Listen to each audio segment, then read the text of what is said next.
don't fight for one life. We fight for all of them.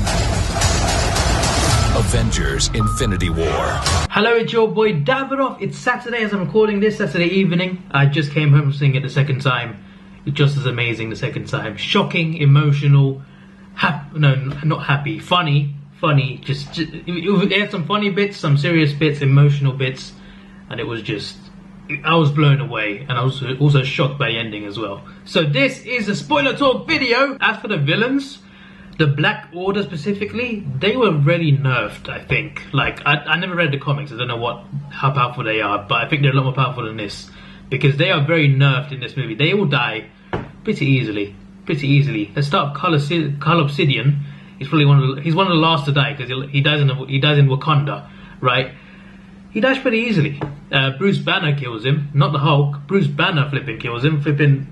He's in the Hulkbuster suit. He flipping launches him into the force field in Wakanda and kills him. Corvus Glaive is how is he killed? He's stabbed by Vision in Wakanda. Proxima Midnight is killed by a handicap match between her against Scarlet Witch, Okoye, and Black Widow. Scarlet Witch is the one who killed her as well. And the Ebony Maw is what I was most disappointed in, because considering he was quite cool when he was there, he was just gone really quickly. It was really easy to take him out. All you had to do is open a little, I don't know, but yeah, the Ebony Maw was just taken out really easily. Basically, Doctor Strange gets captured later on in the movie. Tony and Spider-Man go on the ship, and Spider-Man says, "Have you seen the movie Aliens?" I don't remember the movie. I saw it, I don't remember it, but something happened. Tony Stark shoots the side of the ship. Ebony Maw just flies out, and then Strange nearly flies out too. But Peter Parker with his Iron Spider thing, flipping legs come out to hold on to the ship and save Strange. They get back in the ship, and Tony closes the hull. That's how Ebony Maw dies, and it's just he was pretty cool, and for him to just die like that was just crazy. So that's why I don't give this. I don't give any movie a 10, because there's always some problem with it. There's always a problem with every movie that you've ever seen. A movie could be, no movie is perfect for me. Thanos though, he's the real deal. He's very powerful, brutal as well. He does not care. He wants to accomplish his mission. He has the drive and motivation. You could learn a lot from him. Not in terms of the evil stuff he does, but he has that drive to get what he wants, and he doesn't stop until he gets it. But yeah, he's powerful, proper good villain, and that made up for the Black Order being bad. But the movie's not perfect because it had a few faults, and Black Order was one of those faults. Also, Hulk is not in there that much. He is in there for the first fight scene. That's it. He turns back into Banner. Hulk doesn't want to turn back in. He doesn't want to turn back to Hulk again. He's hiding inside Banner because he's scared of Thanos. And I felt that was another downside, because I felt it could have been awesome to see him smash some people in Wakanda. Let's start Thanos' motivations. He on his planet Titan, they were running out of resources. The planet was doomed, and Thanos came up with a solution. He said, let's kill half the people randomly, not like rich and poor, just randomly selected. Just kill half the people. They called him Madman because, well, if you want to kill half a planet, you're a madman. And they obviously didn't listen to him, and the world was destroyed as he expected. And that's why he has the motivation. The way he sees it, he wants to save the universe. For him, it's saving the universe. For him, going to every planet, wiping out half of everything, half the population of every planet, will help the universe survive. That's just his view on things. So if he gets all the stones and snaps his fingers, it just happens. It starts at the end of Thor Ragnarok, when Thanos' ship comes to the ship that they're on, that they escaped Asgard from. They don't show his ship attacking their ship. They do show it, but they don't really show the main fight scene. When it starts, Asgardians are dead. The way you see it, all of them are dead. But the thing is, I did not see Valkyrie, I did not see Korg. So what I'm thinking is they made a plan, and somehow Valkyrie, Korg, and half the Asgardians probably escaped. I think they probably escaped, because if they died, I think they would have shown it. Honestly, I think they would have shown them dying. We didn't see them at all.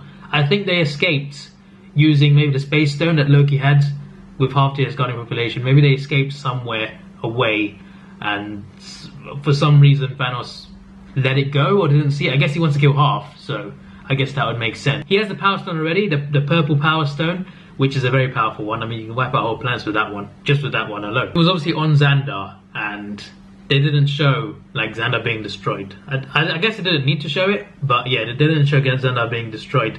Anyway, Thanos somehow, I mean, he has a lot of knowledge. He somehow knows Loki has a space stone. He somehow knows that 2 stones are on Earth, where the reality stone is. He knows where everything is apart from the soul stone. So he's very wise. Anyway, Loki's about to give him the space stone, but then distracts him because Hulk is there. Hulk just smashes in. He takes out, he doesn't take him out, but he knocks him into a wall. And Cull Obsidian wants to fight. He's Black Dwarf, but I think in the MCU he's called Cull Obsidian. He's the big guy on the Black Order. He's the Hulk of the Black Order, basically. Except he can't change into a man, but he's the Hulk of the Black Order. And he wants to go and fight Hulk, but Ebony Maw, I think Ebony Maw or Corvus Glaive, I think it's Ebony Maw. He says let him have his fight, let Thanos have his fight, and Thanos overpowers Hulk and just batters him, just absolutely batters him. That was a crazy scene. Completely batters him and floors him. But Heimdall is there. He summons the Bifrost one more time. Somehow it's destroyed on Asgard, but somehow he can summon it one more time, and he uses it to get Hulk to Earth somehow, to teleport him. Sends a Bifrost to Bifrost him straight to Earth, and Thanos can't stop that. And Thanos, well, he says that's a mistake because, well, Banner's gone to Earth now to warn people. And then Thanos kills Heimdall, basically Thor's best friend. I mean, all of Thor's other friends were killed by Hela. Now Thor's best friend, Heimdall, just gets stabbed in the heart. That is a sad moment. That is the moment when Thor cries. When he cries and screams in the trailers, that is the moment. It's not Loki dying, it's a Heimdall dying. And then Thanos gets the space stone. It's given to him by Ebony Maw because it was on the floor. Loki dropped it, and then Loki. Thanos wants to send the Black Order to Earth, so he sends. Well, I guess they make a plan, but 2 of them go to New York, 2 go to Glasgow, and I'll get to that in a second. And then Loki. This was like, it wasn't that emotional, but it was quite emotional considering what he meant to Thor. I do love Loki as a villain, but he was a villain. He killed a lot of people. You gotta remember that. But he did redeem himself a bit, but I felt for him because of Thor. Thor cares about him a lot. He's his brother, you know, despite what he's done, despite all they've been through, he cares about his brother. And for Thor to see Loki die, Loki did die, by the way. He tried to, he said, before that he says, I am Loki, Odin's son, Prince of Asgard. He says Odin's son. I think that's the first time he like acknowledges that Odin is his dad, even though it's not his dad. He knows, even though he was adopted, that Odin took him. He says Odin's son. He finally acknowledges that he respects Odin. The thing is, though, I have a theory, right? Odin died in Thor Ragnarok, okay? The Ancient One died in Doctor Strange, okay? Ego died in Guardians 2. I said this before in some video, I think. I think Thanos knows that these 3 people died, and I think because they died, he can now move. Loki says Odin's son. He tries to kill Thanos. Thanos has 2 stones already. I mean, he's already the most powerful person in the universe. And he chokes out Loki. Slowly and painfully. They don't show the greatest detail, but they show him being choked out. Thanos just puts Loki on the floor. Smashes him on the floor in front of Thor. All that stuff Thor's gone through in just that one scene, man. Traumatized Thor. Thor was just like, he was tied up by metal, by Ebony Maw, and he was made to watch all of that, and that was just emotional. And then they destroy the ship. So yeah, they destroy the ship and they leave. So Banner falls into the sanctum, Doctor Strange's sanctum. Doctor Strange asks Tony Stark for help, just randomly, out of nowhere in a random park. So Tony Stark, Doctor Strange, Bruce, they're all there. They're talking about the Infinity Stones, and Bruce is saying Thanos is coming. This is the end. This is it. The one who sent Loki 6 years ago, that was his army we were fighting. And yeah, Tony's like, this is it. And he also has anxiety, so all his nightmares could be coming true at this point. And Tony Stark tells Banner that the Avengers have broken up because Civil War he wasn't there and Thor wasn't there either, so they don't know that the Avengers broke up over the Accords. The Q ship, I think it's called, the round thing, apparently it's called a Q ship. It looks more round than a Q to me, but apparently it's called a Q ship. The Q ship arrived. Cull Obsidian and Ebony Maw are there. Tony Stark, Doctor Strange, Wong, and Bruce Banner, who can't turn into Hulk because Hulk's too scared to come out. They are there trying to take on, I mean, Banner can't do anything, but the rest of them are trying to take on someone. Did I say someone? I mean Ebony Maw. They have to take on Ebony Maw and Cull Obsidian. And yeah, you just get this battle sequence, amazing battle sequence. Tony takes on Cull Obsidian. Spider-Man comes in and helps out Tony. Doctor Strange takes on Ebony Maw. Strange gets captured. Peter Parker tries to save him. Spider-Man, of course, tries to save him, but he can't save him. They both go up into space with Ebony Maw. Cull Obsidian is teleported. No, with Doctor Strange's magic, is teleported to Mount Everest, which is quite funny. He makes his way back though eventually. Tony goes after Peter and Doctor Strange and Ebony Maw. He needs to go up because Strange has the Time Stone, and well, Stark knows that, of course. Once the Q ship gets into the space atmosphere, Peter Parker, he can't breathe, and eventually though, the Iron Spider suit is released from Avengers facility as Peter Parker is falling, and he falls into the suit basically. Tony Stark tries to parachute him home, but he stays on the ship. Tony's on the ship. Pepper's like, because they're talking earlier, Tony and Pepper were talking when Doctor Strange interrupted, and they're talking about the wedding and having a kid, you see. So it's quite emotional. She was like on the phone to him like, tell me you're not on that ship. Tell me, please come home. Not a good time to be Pepper Potts. But anyway, I think, like, sorry if I get the order wrong because there's so much in it. Sorry if I get the order wrong. Because there's like so many things happening at the same time. So they keep cutting scene to scene. Like, it's not overdone, but it's like, it cuts to one moment you're on Earth, one moment you're on another planet, you know, it just cuts in between. Because it all happens at the same time. So it's all like one timeline, so it has to go in chronological order, and yeah, it will cut between scenes. So I think I'll probably get the order wrong, like the exact order, but I got it to the best that I could. So it cuts to the Guardians at this point. So Ebony Maw has called Doctor Strange, Tony and Peter are on the ship. It cuts to the Guardians, you get their intro. They go to where the Asgardian ship is destroyed. Not Asgardian ship, but the ship that they escaped on, where it's destroyed. They see Thor flying in the air. He's not flying, of course. He's not dead either. He lands on the windshield. Should I call it windshield? Whatever the front of the damn spaceship is called. And he's somehow alive. They wake him up. A few funny moments there, serious moments too. Like he notices that Gamora is Thanos' daughter. He's like, your father killed my brother, and he walks up to her.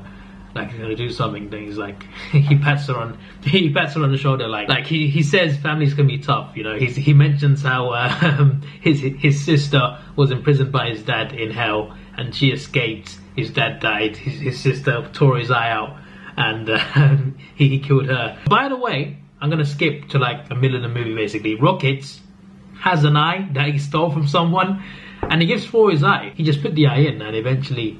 That's it, he has two eyes again. That brings me to another point. The thing about this movie is, if you look at the trailers, before or after the movie, the trailers make you think one way, but what you get is different. It does not go like exactly the way you will think it will go.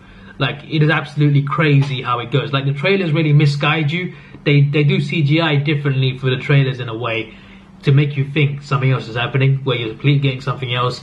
Some scenes are undersold, some scenes are oversold in the trailers. But yeah, the trailers definitely misguide you because the movie is just so many parts that are different from the trailer, if that makes sense. So before we get to Glasgow, Gamora, what's her name? Sorry, I mean Gamora. Baby Gamora, you get a flashback of Thanos destroying her planet, well, half of the population anyway. Her mother gets taken.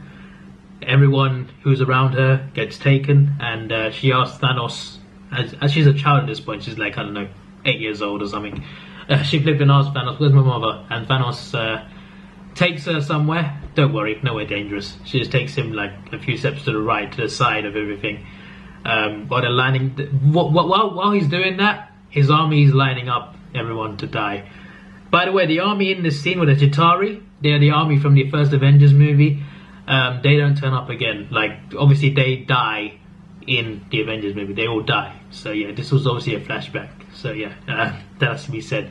But yeah, he gives Gamora a weapon, a balanced weapon, perfectly balanced as all things should be. From that quote from the trailer, and she hears everyone dying, but Thanos covers her eyes, and yeah, gives her the knife, and then it cuts to Gamora with the knife, and she mentions to Star-Lord, if Thanos gets me, you need to kill him. You have to kill... Sorry, what? That's not what I meant. If Thanos gets her, he has to kill her. She asked Star-Lord to kill her because it has to happen. Because she knows something, which we find out later on, that she knows where the Soul Stone is. We all guessed where it might be. So many crazy theories. I don't think anyone said Gamora knew where it was. I don't think anyone said that. So then Vision and Scarlet are in Glasgow. That scene where they're in a room in the trailer, that's in Glasgow. They get attacked. Vision gets stabbed by what's his name? Corvus Glaive. He gets stabbed by Corvus Glaive.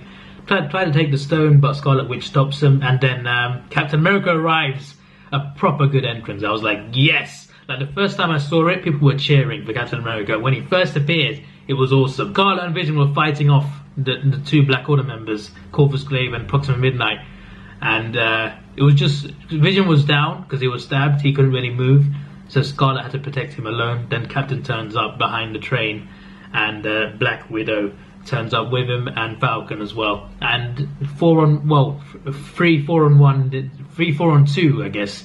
Proxima Midnight throws a spear or her weapon or whatever at Captain America. Apparently in the comics, it doesn't miss its target. It's always locked on.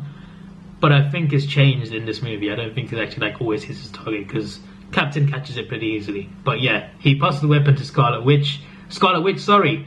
Johansson. Black Widow uses that weapon, Proxima's weapon to stab Corvus Glaive, I'm pretty sure. And yeah, they take him out. They take both of them out pretty quickly, but they both escape, and they both come back later on in Wakanda. So earlier on, Stark was going to call Steve Rogers Captain America, but he doesn't call him. I think Bruce Banner actually calls him. That's why he's in Glasgow. The Avengers that are there in Glasgow, they go back to the Avengers base in the Quinjet, of course. They meet Bruce Banner there, who's already there, and Secretary Ross is there, the one with Sokovia Accords, the guy in Hulk, whatever, he's Thunderbolt Ross, I think, his actual name. He's not called, surely he's not called Thunderbolt, but that's his nickname, I guess. He's on a conference call to War Machine. War Machine cuts him off as the Avengers come in. The Avengers Captain America talks to him, and he says he wants to fight because Tony Stark's missing and stuff, because Tony Stark's gone up to space. Eventually, War Machine just cuts the call, and they're all working together now. Well, all the ones that are there. They mention Clint, Hawkeye, they mention whatever Ant-Man's name is, Scott. They mention Scott. And Banner's like, wait, there's an Ant-Man and a Spider-Man now? What on earth? He's like, he's been gone for 2 years, he missed so much. He doesn't know Ant-Man is. Crazy stuff. But yeah, Ant-Man and Hawkeye, they're not in this movie.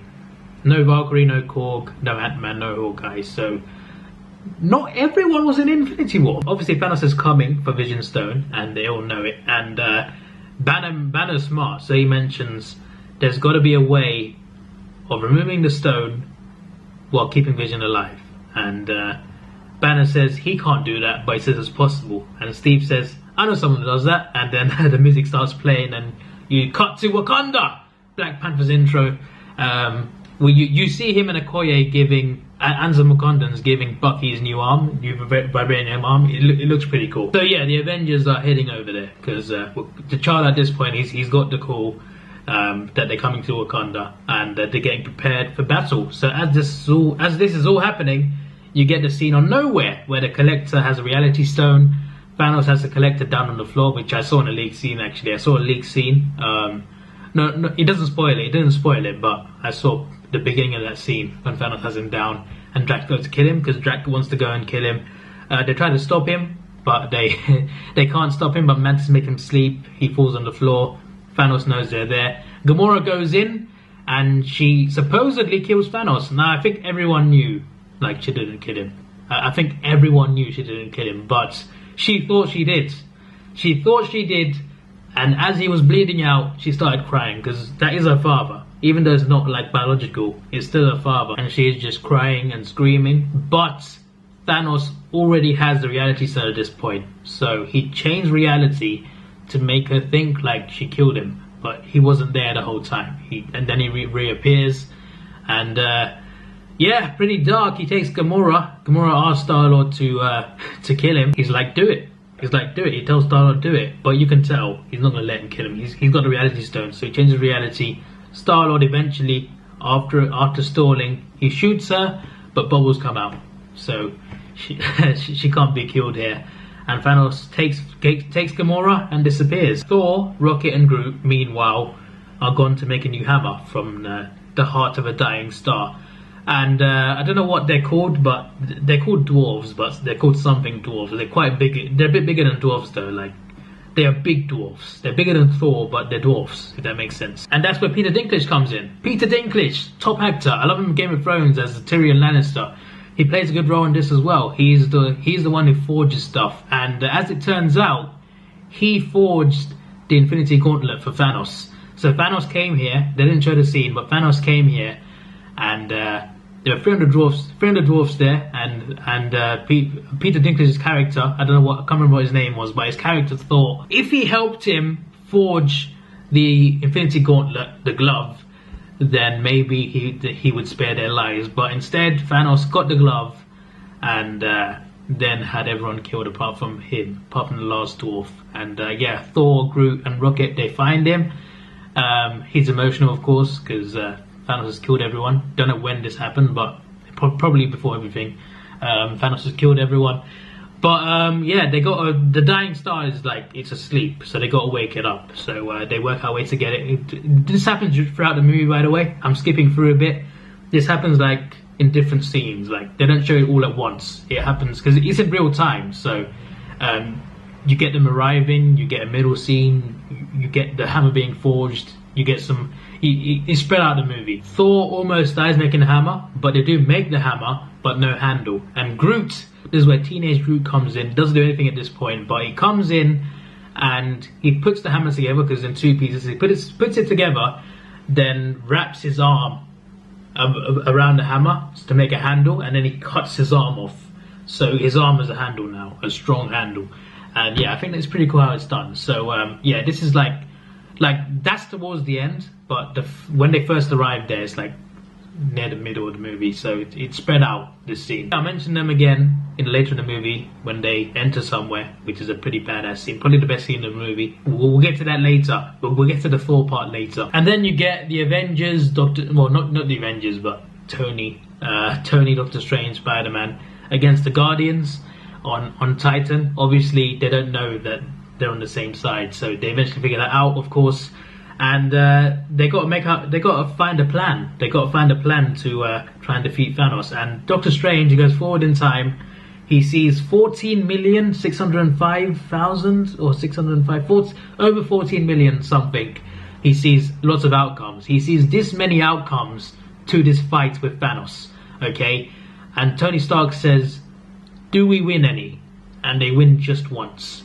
Just one scenario where they win. You also get Gamora with Thanos. They were talking to each other, and Thanos takes her to a room where Nebula's being tortured, and Gamora wants him to stop. And he tells her, "Tell me where the Soul Stone is." She says she doesn't know, and she gets something from Nebula's memory files that shows Gamora saying she knows where it is.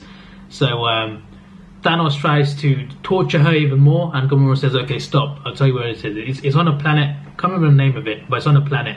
And yeah, they'll go there at some point. But yeah, Nebula, he stops torturing her, and then eventually she actually escapes from the ship. She goes to Titan as well, where the Guardians are, where most of the Guardians are anyway. Groot's not there, Rocket's not there, but Star-Lord, Drax, Mantis are there. Doctor Strange, Iron Man, they're all there. Spider-Man, Nebula goes over there as well. So then the Avengers arrive in Wakanda. Shuri is the smart one. She tries to find a way of... she knows how to do it, how to remove the stone without killing Vision, but she needs time. And this is where the Wakanda fight scene, that massive fight scene starts. So it doesn't start right at the end. Like, I think this is the beginning of the end, but it starts earlier than you expect. Like, I thought this scene would be like the very last scene, like Thanos would turn up with his army, etc. And I don't know, maybe he sends the army out first, then sends the Black Order, then he goes in, he's like, I'll do it myself or whatever. I thought it was going to go like that a little bit, but yeah, this scene starts quite early. It's this big battle. It starts early, it ends in the movie though. So yeah, there's that. The biggest fight scene is actually on Titan, where some of the Avengers and the Guardians are. That's the biggest fight scene, not in Wakanda. I mean, in Wakanda there's more of a fight scene, but on Titan is the most important fight scene. Like, that's where Thanos, that is your last stand against Thanos, basically. Oh, but oh my god, T'Challa and Steve running in. They were all running towards the Black Order's army, the Outriders, I think. And T'Challa and Steve Rogers, they just ran ahead of everyone. They're super soldiers, of course. I mean, but Panther has superpowers and Captain America has super soldier serum. So they're running so fast, no one can keep up with them. So they're like going head first, start fighting, and yeah, it's a pretty cool fight scene. But then it looks like they're losing. The others, the Black Order's army are just way too powerful. And then using the Bifrost, apparently the Stormbreaker hammer summons the Bifrost somehow, and with the Bifrost, I guess Thor comes down, Rocket and Groot. This is the most epic part of the movie. This is just an epic Thor entrance. Like, he was OP. Like in the first two Thor movies, in the Avengers movies, he was not this powerful. Never at any point was he that powerful. But in Thor Ragnarok, and in this movie, especially Infinity War, this was the best Thor has ever been. He is OP. He takes out everyone with ease. Like, him and his hammer. It's a flipping match made in heaven, mate. It's a flipping match made in heaven, because he flipping takes out most of the field just with his hammer. That's it. Just flipping takes everything out. Uses lightning, of course. His eyes light up like Raiden. Has a proper Raiden moment. It's hard to explain, but all I can say is it is just a badass scene. Bring me Thanos! The rage in his eyes, in the emotion. Oh my god. And later on as well, Rocket and Bucky Barnes teaming up. Bucky picks him up, and he's like this, holding Rocket in his right hand, spins around. They're both shooting the Black Order. That was a pretty cool scene. And Rocket says, "How much for the gun?" "It's not for sale." "How much for the arm?" And he just walks away. That was one of the scenes I wanted to see. Another thing I wanted to see was I wanted to see Captain America say, "What's your language?" I wanted Drax to say, "How can I watch language?" Because that's what he would answer. But they never meet, so unfortunately there's that. I skipped over a scene. I skipped over a big scene. Thanos and Gamora go to the planet, onto a mountain where the Soul Stone is, and there's someone there guarding, I guess, the Soul Stone. He somehow knows everything, and it's revealed to be Red Skull. Flipping someone in a big black hood. He comes into the light, comes forward, and it's flipping Red Skull. Red Skull from Captain America, the first Avenger. He's alive. Oh my god. This was the most shocking, like one of the most shocking moments in the movie. Like, this genuinely had me saying holy shits. Like, genuinely, I genuinely said that in the cinema. I was like, what? Red Skull! Red Skull! Oh, you know, he supposedly died from Infinity Stone. So did Ultron. So I'm thinking now that maybe Ultron's alive too. And I'm just thinking that it's possible. Anyway, Red Skull mentions that the Soul Stone needs sacrifice. You need to sacrifice someone you love. Gamora laughs because she believes that Thanos loves nothing, but it turns out Thanos loves Gamora. Thanos is crying as he takes Gamora by the arm. She's screaming. She doesn't want to go. She's flipping screaming. You don't hear her screaming, but she's like, you just can't hear anything. It's just emotional music going, and he drops her over a cliff, just like that. Drops her over a cliff. She falls to her death, and yeah, he gets the Soul Stone just like that. And then he goes on to Titan, where people are waiting for him. They got a plan, of course. Doctor Strange knows how to win. He knows the one outcome where they win. They all take him on, and they get him down. Doctor Strange takes his arm, I think. Not takes his arm, but he grabs out of his arm. Drax gets his leg. Peter holds on to something. He pulls away. Star-Lord shoots something which holds Thanos' other hand back. So he's completely held back here. And they have to get the stone off. While Mantis and is on Thanos' head, touches his head because she can control people in a way, but he's too powerful, so she can't hold it for too long, and so they have to get the glove off as quick as possible. And then Star-Lord flipping messed it up, messed up Thanos. I want to slap Star-Lord. How could he be so stupid? I know it's emotional, but Thanos basically says that he killed Gamora in not so many words, but he basically, Star-Lord finds out from Thanos while he's being held, and they almost have the glove off, and Star-Lord gets angry and emotional. He starts shooting him in the face. He starts shooting him so hard that Mantis falls off his head. So now Thanos is completely broken free. The gauntlet was here. It was here. It was on his hand, on his fist. It was almost off his damn fist. You couldn't wait like 30 more seconds. 30 more seconds. That's all it needed. 10 seconds. It was almost off. Could have flipping won. But yeah, Star-Lord let emotions run high. I knew that there was going to be someone in this movie blinded by rage. I thought it would be Drax. Blinded by rage. It was Star-Lord's. Flipping out, man. Flipping out. Anyway, they all try to fight him off. He destroys basically everyone.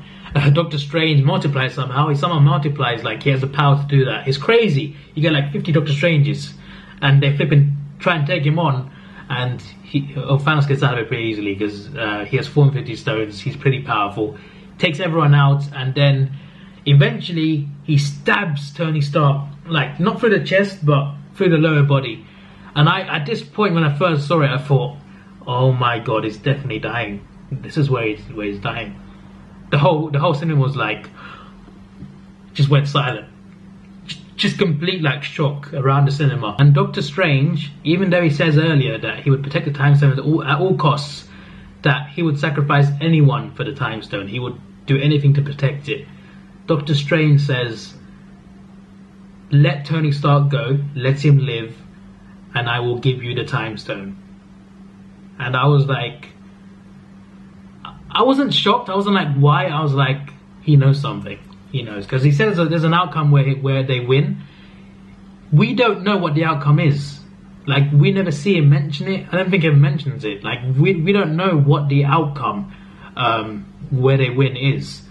So I think, like, whatever the outcome is, I think he needs Tony Stark alive for it to happen, for them to win. So yeah, it's a bit crazy though, how he'd sacrifice half the universe. I'd be willing to do that just to save Tony Stark. And yeah, there's got to be something important there. Like, in the scenario where they win, surely Tony Stark is alive when they win. So yeah. Anyway, yeah, that is the main, like, the main fight with Thanos, because everything else he just pretty easily, almost. I mean, we'll see. I will tell you what happens. Obviously, you probably know, but so far this movie has just shocked me, made me laugh. It's just amazing so far, and the ending is just even crazier. So Thanos, he goes to Earth. He has 5 of the stones already. So the Avengers try to take him on. No one can take him out. You see the trailer scene where Captain America tries to hold off Thanos. Doesn't last very long. Thanos knocks him out pretty quickly. Doesn't kill him, but knocks him out pretty quickly. Takes out all the Avengers. Doesn't kill anyone, but takes out all the Avengers. And eventually gets the Scarlet Witch, who destroys Vision's stone. But Thanos has the Time Stone now. Doctor Strange gave it to him. So he uses that stone to bring the Mind Stone back. Like, Vision's dead. Scarlet Witch has killed Vision because, well, she has to. She has to destroy the stone to stop Thanos from getting it. But because Thanos has a Time Stone, he can reverse that. And that's the thing, though. What if you destroy the Time Stone? If you destroy that, surely, like, he can't do anything, right? If that makes sense. I mean, he can still do stuff, but surely he can do something. He reverses time, so Vision has died. He brings Vision back to life, kills Vision again, so Vision's died twice. He gets killed by the woman he loves, but obviously he needs to happen, but he gets killed by the woman he loves. Then he wakes up again just to get murdered. He flipping died twice in the movie. That is brutal. Thanos gets all 6 stones in his glove, but Thor tries to stop him. Thor is obviously very powerful at this point. He has his Raiden moment. Flipping eyes light up. Flipping throws his hammer. His hammer flipping powers through everything somehow. I think that hammer is very powerful. It has a blade, of course, on the side, like an axe. It's a hammer axe in a way. He stabs Thanos in the heart. I don't know if it hits his heart, but it stabs Thanos in the heart, and it was like, whoa, has Thor done it? Has Thor killed him? Because if anyone's going to kill Thanos at this point, it's Thor, because he's the most powerful person. And it's personal for him as well now. Like, before the movie, I would have said the one to kill him should be Drax, Gamora, or Nebula. And because of the emotional value. But now Thor as well deserves to kill him too. And at one point you think he has him, but then Thanos says, You should have gone for the head. Snaps his fingers. And the screen just cuts to white. Doesn't end there though. He goes into somewhere, some dream sequence, I think, where he sees baby Gamora, talks about what he's accomplished, what it cost him everything, of course. I think he's in Soul World. Apparently in the Soul Stone, there's a thing called Soul World inside. I think he's in there at this point. Then he comes out of it, and Thor's like, "What did you do? What did you do?" And yeah, and then Thanos escapes. He escaped through a portal using the Space Stone, I guess. And yeah, even though he stabbed, Thanos survives and escapes, but he snaps his fingers now. So you're probably wondering what happens. Half the universe, half of Earth, turns into dust, just like that. You don't die painfully. You just turn into dust and you disappear. Just some brown dust thing. You just disappear, just vanish. Bucky disappears first, then T'Challa, Falcon, most of the Wakandan army, like everyone apart from like M'Baku and Dora Milaje, they all survive. Apart from that, most of the Wakandans they're just gone. Like the army, I mean, I don't know where the city is, but the army mostly, the majority, 90% are just gone, just like that. Groot dies as well. Groot disappears. Rocket's like, no. He sees it happening. Rocket's like, no, not you two. That is just emotional. Rocket earlier, when he talks to Thor about Thor's lost everything, that is like a nothing to lose. Rocket says, I have a lot to lose. And that line hits hard more now, because he lost everything. Because all the Guardians died on Titan as well. Star-Lord flipping... Well, what's the order? Well, first of all, Scarlet Witch goes as well. Scarlet Witch goes. On Titan, all the Guardians go. All of them. Literally all of them. Yeah, sorry, Nebula's alive as well. Nebula is still alive. Strange says to Tony Stark, it's the only way. So I guess Strange somehow knows like how they can win, but can't tell him anymore because he's vanished as well. Doctor Strange also vanishes after saying it's the only way. So I think Doctor Strange is part of the plan. And I think we'll see in Avengers 4 what happens. Because I think there'll be more characters. I think Ant-Man or Hawkeye will be there in Avengers 4 to try and fix the mess. Everyone who's alive basically should come together, I think. And probably a new hero who I mentioned in a bit, who was teased in the end credit scene. And then this was the most emotional and sad death of the movie. Spider-Man. Your biggest character. For him to die like that, like everyone vanishes first on Titan apart from Tony and Peter. And Peter's like, Mr. Stark, I don't feel so good. And then he starts crying a bit. He's scared. He's in tears. I don't want to go. He falls into Tony's arms. I don't want to go. Oh, it just hits hard, man. It just flipping hits you hard. And he's on the floor and he's like, I'm sorry. And he just vanishes. He's just a kid. You know, he's Spider-Man. He's just a kid who goes to school. And he's flipping... How harsh is that? Every Avenger, apart from the OG team, like the original Avengers are all alive. War Machine is alive. And that's it from the Avengers. And every Guardian, apart from Rocket, is dead. So Rocket is the only Guardian alive. The rest of the Guardians are dead. They vanished, basically. I mean, Gamora got murdered. Doctor Strange, Spider-Man, they're all gone. They're all vanished. And Thanos... It costs Thanos, and he's sitting somewhere, I don't know where, Soul World or somewhere else. I don't flipping know. He's gone somewhere peaceful, and he's just sitting there like, I've done it. Don't know where the gauntlet is, but yeah. Then the movie ends. An amazing and crazy movie for many reasons. It was shocking, emotional, funny. Said this before, but yeah, it gives you all the kinds of feels. I think some people cried as well. Like one guy collapsed, I think. Like not where I am, but I saw on the internet on Twitter. I think someone collapsed in the cinema after the ending. The ending hit a lot of people hard.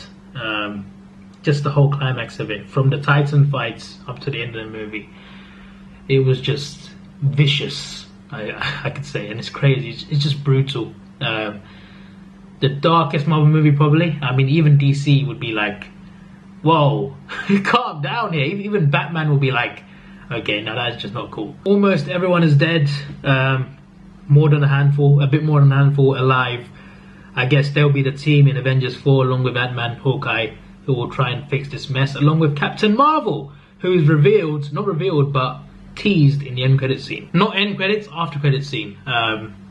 There's only one credit scene right at the end after all the credits. It cuts to Nick Fury and Mariah Hill driving along, and a car crashes, and they go to help, and there's no one in the car, because this is when people start vanishing. It's not just the heroes, it's half the population. So 3.5 billion people are just vanishing. So helicopters falling out of the sky, cars crashing, people vanishing, just, it's all happening. And Mariah Hill disappears. She starts vanishing, and Nick Fury's like, oh no. He gets some pager thing, whatever it is, some caller thing.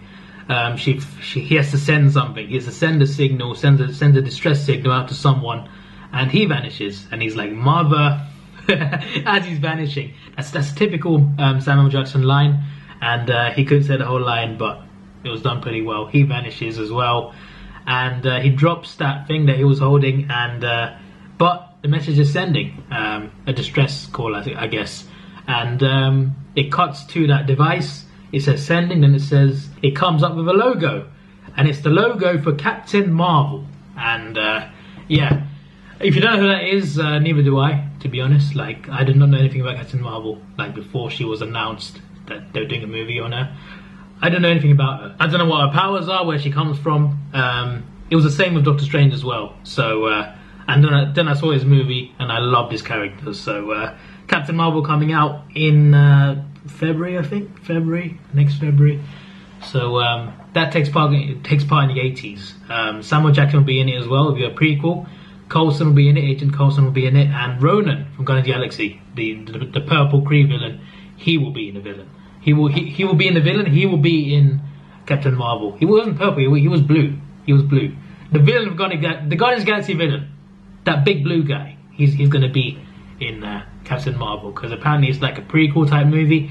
It's taking place in the 80s or 90s, and yeah, it involves Skrulls. It involves a war between Skrulls and Kree, and Captain Marvel is there as well. Nick Fury's there. Coulson is there. So yeah, gonna be interesting. But I guess it introduces like what happens to Nick's eye, and introduces Captain Marvel, of course. And I guess she will show up in Avengers 4, because Nick Fury sent out a signal. So I'm guessing like Avengers 4 like will start with the vanishing stuff.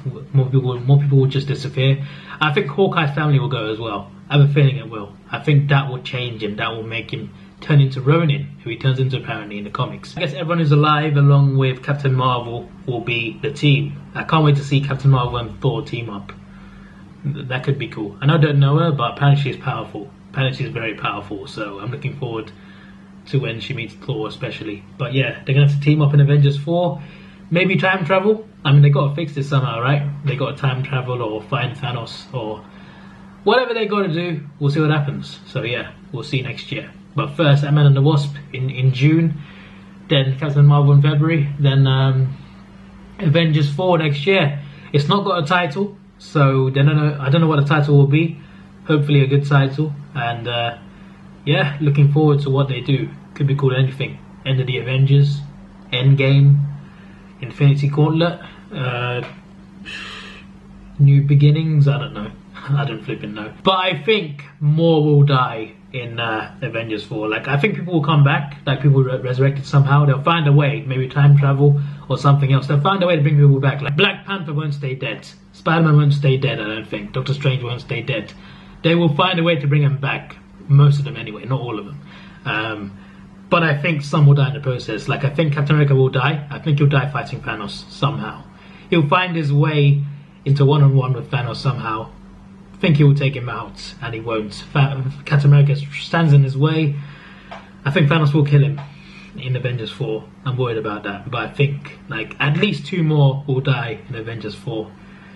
So yeah, could be emotional. This was your boy Davidoff. Please like, share, subscribe. Thanks for watching. Have a good day. Got to see this again. See ya.